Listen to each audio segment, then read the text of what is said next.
gonna watch like you're one-way street. It's a one-way street right now. So, we could be doing this every week. That's crazy.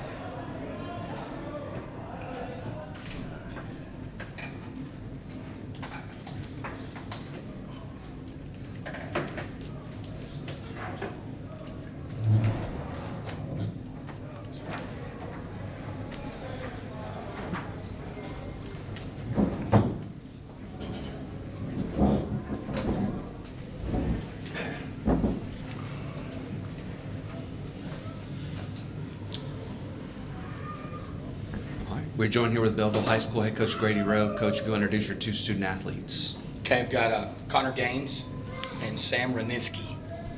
Coach, you'll start things off. Just your initial thoughts about the game this afternoon.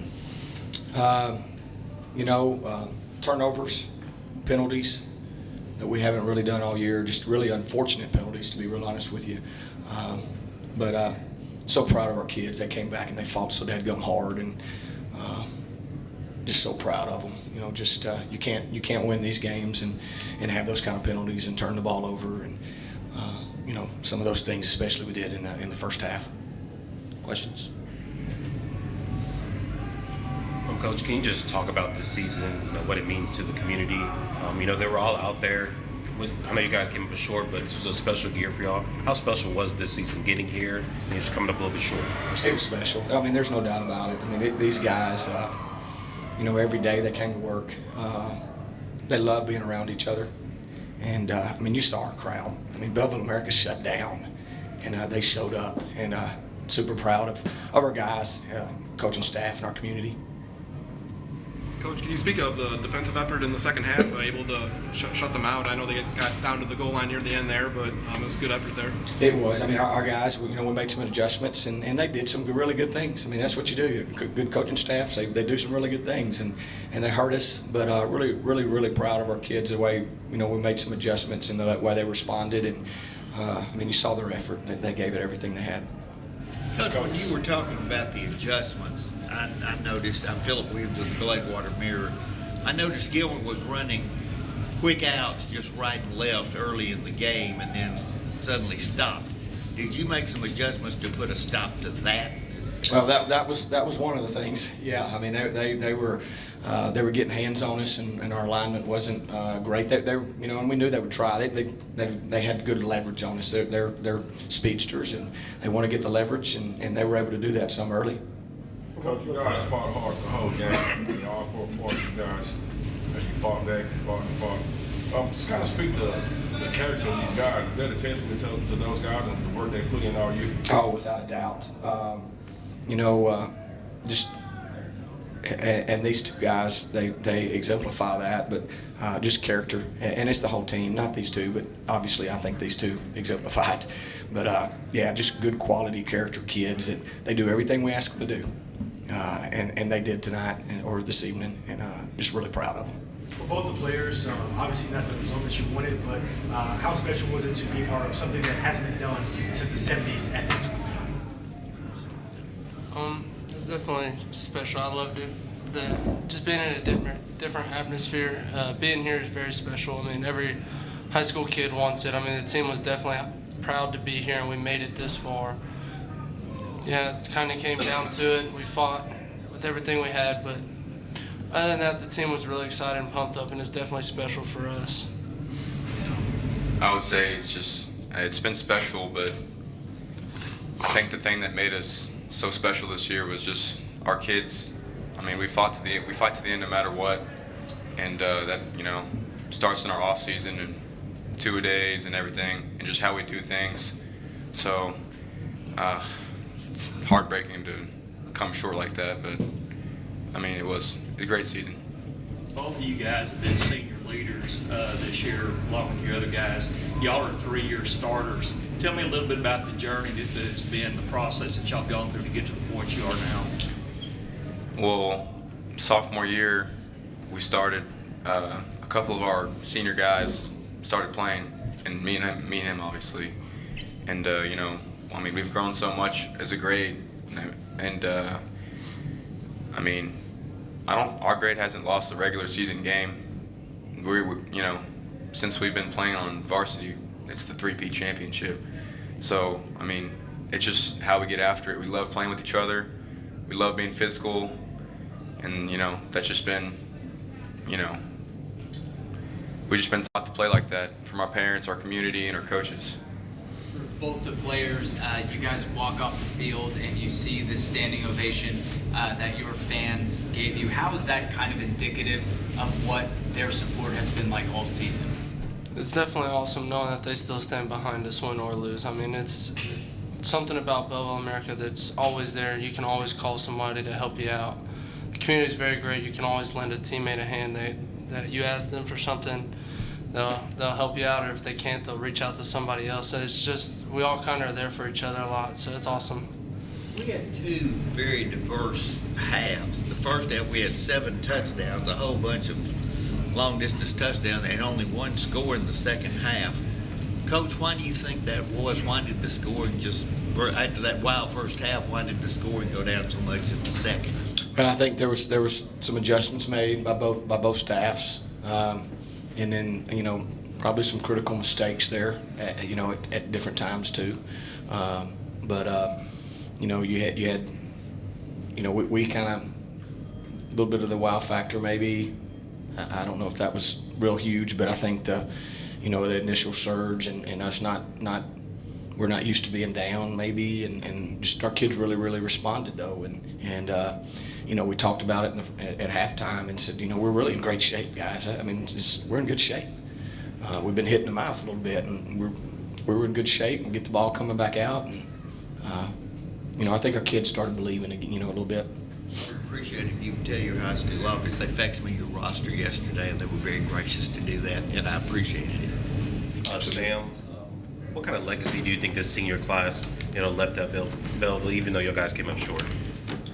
Well, going to state for the first time since 1977 is a big deal. And I mean, obviously the 3P championship and everything, and just kind of I think the impact that we have on the younger kids, especially the sophomores that are the first time playing. I mean, I think that's going to be huge next year. And, I don't know. They're going to show up every week. And just the way we got the community fired up, I think it's going to be remembered for a long time. Especially a game like Wimberley last week. I think that one will be remembered for a long time, and the goal line stand and everything like that. So I think our legacy will be we fought to the end no matter what, and how much we love each other. Are you boys both seniors? Sir? Are you boys both seniors? Yes, sir. Hey, Coach said some things about you guys a while ago, about your character. Just kind of talk about some of the things that he's instilled in you guys as well as the rest of the players that probably will tell you for the rest of your life. He's definitely integrated leadership in a lot of the older guys. I mean, you see it, you get it from the other teammates that have graduated, but he still is in there in our boot camp teaching us integrity, being responsible. All of our core values, our program is. Coach Rowe and all the coaches hold us to a higher standard, and it really just makes us who we are as a community. To piggyback off of that real quick just for a second, I saw as the defense was walking off the field, as the seconds ticked down, I saw Coach Rowe give every player a hug. I saw a lot of hugs between the coaching staff. Can you just talk about the bond between coaching staff and players and just the love that you all have for each other? It's very special. With each position coach, I think every position player builds a connection, but we all have connections with all the coaches, and it's very special. The team, all the teammates have them with a coach or another. I mean, we have fun all the time when we do team nights and stuff, or we go to team dinner. The coaches are always there for us, man. It's awesome. Coach, could you answer that one as well? Yeah, I mean we're a close knit group, coaching staff. I mean, core obviously been together for 13 years. Got 3 guys that played for me, and they've worked their tail off. And they've committed everything, and their families have, and I mean, you can tell we're pretty close. Answering your question about our values and stuff, I would just say that it's what our community expects, and if someone doesn't show up and and represent our core values that our coaches instill in us and stuff. It's not just, you know, you're getting punished at school, you're getting punished in the community. So it's what we expect. We expect leadership, we expect integrity, we expect you to do the right thing, and you know that's one of the things that got us this far. Coach, you know you come up short today, but you still have a lot of underclassmen on your roster. What do you think this coming up short like this is going to do for you guys next year? Well, I hope it feeds their hunger. You know, I know it did these guys last year when we got upset in the second round. We talked about that all the time, just about every day. And, you know, I think they responded really well. And so I hope it fuels them like it fueled these guys. Coach, I have one last game question. You know, we know the bread and butter of the Belleville offense. Tell me about Zach and throwing that long touchdown pass there in the first half. Well, I mean, that's slot T offense, a little play action and catch you off guard. I mean, that's what it was, you know. And Zach's done a great job for us all year long, and you know, super proud of him. I could have so many guys up here, and just, you know, super proud of them. What was it like for y'all playing this kind of atmosphere? It was just amazing, man. You know, Belleville showed up today, and Gilmer did too. So there's a crowd unlike anything I've even seen. I mean, it was greater than Franklin Malakoff we watched yesterday. So I mean, it was shocking at first, and it definitely helped us sometimes when needed a fourth and one or whatever. So yeah, it's amazing. I'll never forget it. One more question. Well, some of us in this room are from Gilmer, and we want to congratulate you on the very good game you played, the season you had, and the sportsmanship you showed. We didn't have any problems in this game with people fighting or anything like that, and I think you're to be complimented on that, if I might say so. Well, thank you. Two good programs that do things the right way. Thank you, guys. Thank you. Thank you.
Give you guys back in the back row. You ready? Let me know when you're ready.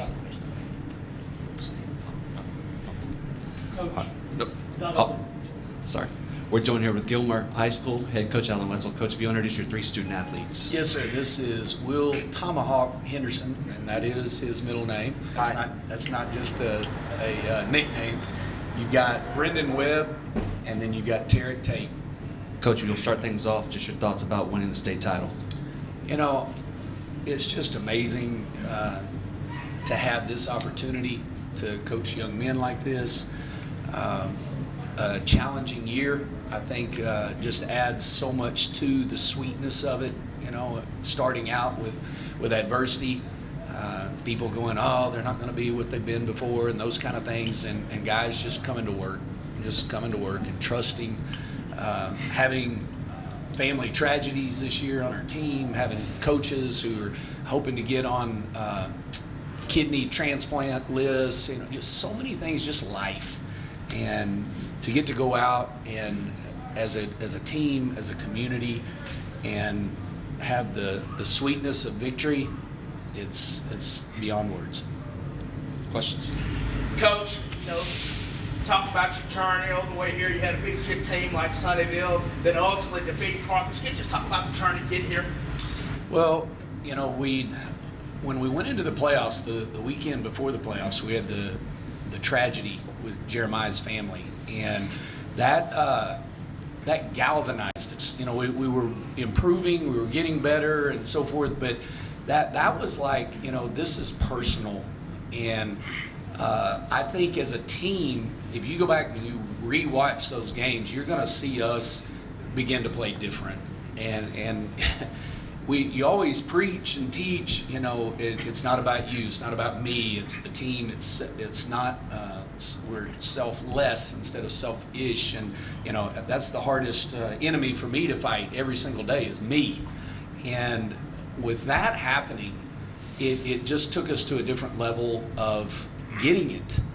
And you saw guys that maybe their role wasn't as big and they didn't care anymore.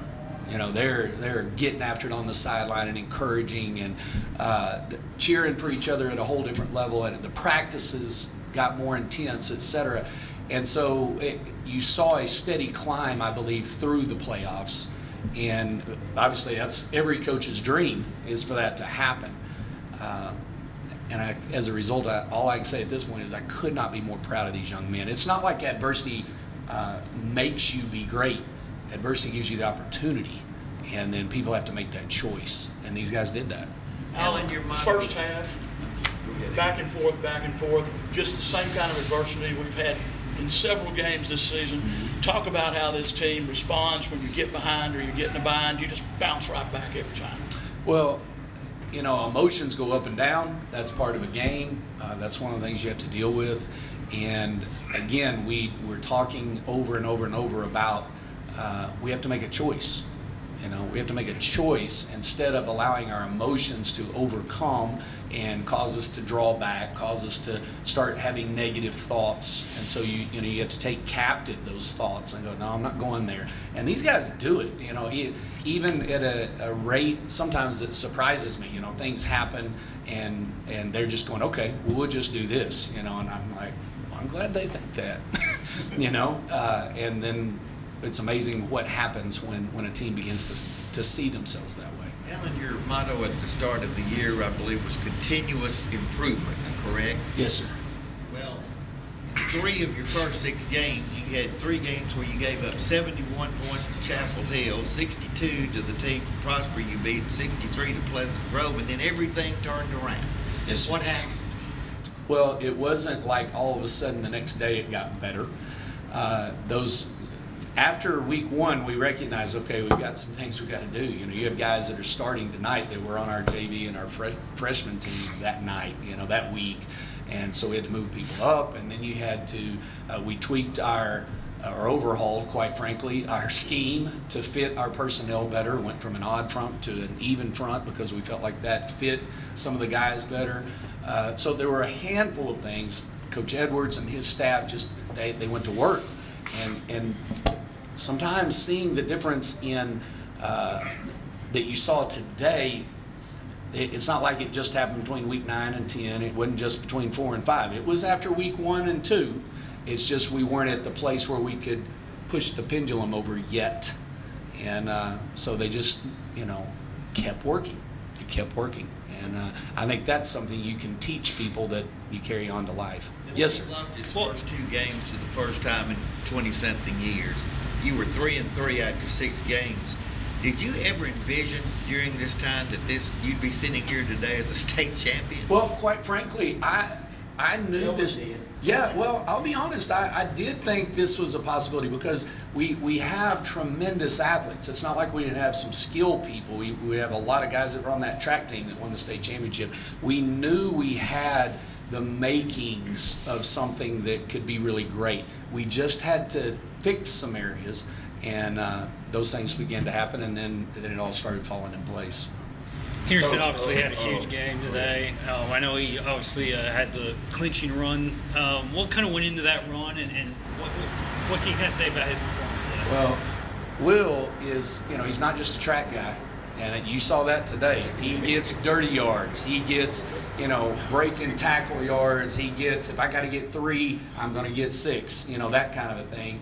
And, when we're in those tight, pressurized situations, Coach Traylor was out there tonight on the sideline, and it goes back to a philosophy, and I was coaching with him all the way back in the early 2000s, players not plays. Players not plays. Don't try and over-scheme. Who is the dude? Get that person the ball and give them a chance. And that's what you saw. And we got this guy the ball, and he went and got it. And my goodness, that just is amazing. I couldn't be more proud of you. He's also, I'll just tell you this as well, he's also one of the most selfless people I know. And that makes me as proud of him as all the exploits that he does. Gilmer's been so close the last couple of years. I mean, how fitting is it to finally kind of break through after the loss in 2020? Unreal. Sitting up here doing the first interview for a couple of years in a row, that was tough. That one against Carthage, man, that was a rough day at the office. I'll just tell you that. The next year, we had made some good plays or whatever, and we had that emotional swing with the blocked field goal, and they run it back and score and all that, and those were great teams. They were great teams, and so to be able to experience what we're getting to experience right now, it is sweet. It is sweet. Coach, let me get my 2 questions out the way. You bet. Jump on it. All right, the first, I'll go to you. First half, just like you talked about with Will, he had 19 targets, 18 touches. When you have to put it on the kids' back like that, like you said, because you find the ones that want it. When you put it on the kids' back like that, do you ever worry that at some point they'll run out of gas? Yes, sir. But we just look at him and go, "You can do it, Will." You got this. Is it, buddy? We try, and early in the season we try not to wear him out. And we've rotated him all throughout the year, because if you got a shot to play 16 games, you can't be dumb week 9, and 8. So and Dervay Smith has had an incredible year, just really been a vital cog for us, and had some big plays tonight. But then a game like tonight, it's like the old Emmitt Smith and the New York Giants, and he had his shoulder hurt, and they were like, "Yeah, well, we're giving it to you anyway." You just give it to the guy. Yes, sir. Second to the guys, what does it mean for y'all to be the first class to bring it back to Gilmer without Coach Traylor being involved, and to actually get it done for your coach? It means a lot to bring it back. We've been through a lot this year. We've all rallied as a team. Our motto, continuous improvement. We've gotten so much better since week 1, and it feels good to win this game. What he said. Well, Will, talk about what it means to you as a senior, so dedicated, as Coach has already said, totally selfless, to have the most record yards for a season and the most touchdowns for a season in the history of Gilmer High School football. To be honest, it felt regular because I already said I was going to do it. I just had to do it. And Brendan, talk about, first off, the first turnover you got, ripping the ball out, falling on it, recovering it, and then saving what looked like was probably going to be a sure touchdown with the interception in the end zone. I just want to say, if I wouldn't be able to get that forced fumble, if my D-line didn't wrap them up, and they caused pressure on the QB for him to scramble for me to get to that position to get the pick. So I couldn't have done without them. What about the first one? The first forced fumble? When you ripped it out and recovered. Well, I seen he was wrapped up, and I put my hands in there, and I felt the ball. So I tugged out, and I seen it come out, and I was like, he's not down yet. So I jumped on it. Look, to any of the players, Coach is going to talk about y'all a lot, but what has he meant to y'all? What has he meant to this team and meant to y'all as players and people? Yeah. He mean a lot, because I feel like he carried us through this season. Him talking to us and just keeping us uplifted. Yeah, he was the only one that didn't lose faith in us when everybody else did at the game. So, in you. I say that Will is my nephew from another mother because both of our last names end. Will, you're seeing on that last run to clinch the game. What was going through your head? What were you seeing? That I had to get the first down. I ain't gonna lie. The Belleville head coach said that he thought the difference in the game were turnovers and penalties, like they had not done all year. Did you feel like that was the deciding factors in the outcome? Well, turnovers are always big, and anytime you can win a turnover battle and the further you go deep into a season, well, yeah, it's going to be huge. That's one of the most critical ones. So we always were teaching ball security, and we're trying to rip that thing out or make the pick or so forth. So I would say yes. Penalties, we had a number of penalties too. So I would say, I wouldn't put it on that. I would say it was that our defense stepped up and was able to get a team that has just steamrolled everyone all year long and got stops. It's not like we were putting up 60 tonight. They have a good defense too. They also, only gave up like 100 and something points on the season. So they were very good. And our defense just kept getting them off the field and kept giving us chances. And when a defense is able to do that, you got a shot. And that's what we had tonight. So I would prefer to put it more on people making plays. Two more questions. For the defense players, how tricky was that offense? Because I'm sure you don't see that offense a whole lot during the year. There are times I didn't know who had the ball. You guys do have the ball. What's your thoughts on defense? What was the question? How tricky was that offense? You don't see that a whole lot anymore. It was very different. They were very physical. They were big. But, we game planned for. We had a great game plan. The coaches came up with a good one. And all we had to do was fit our gaps, and we stopped it. Go ahead. Question. How does it feel to be the first senior class in the history of Gilmer High School? You're talking about champions, the Manuel Johnsons, the Curtis Browns, the G.J. Kennys, the Stump Godfreys, the Chris Boyds, to be the senior, to be the first to have a chance to win 3 state championships, track, football, unfinished business? It felt good, and we got to prepare for track season and get ready to go get us another one. Honestly, I feel like we got a great chance. We lost 2 guys. We lost Bro and Tyson, but I feel like we got some good athletes coming up to replace them. Thank you. Congratulations. Thank you, guys. Appreciate y'all. Appreciate you. Thank y'all. Thank y'all. Will.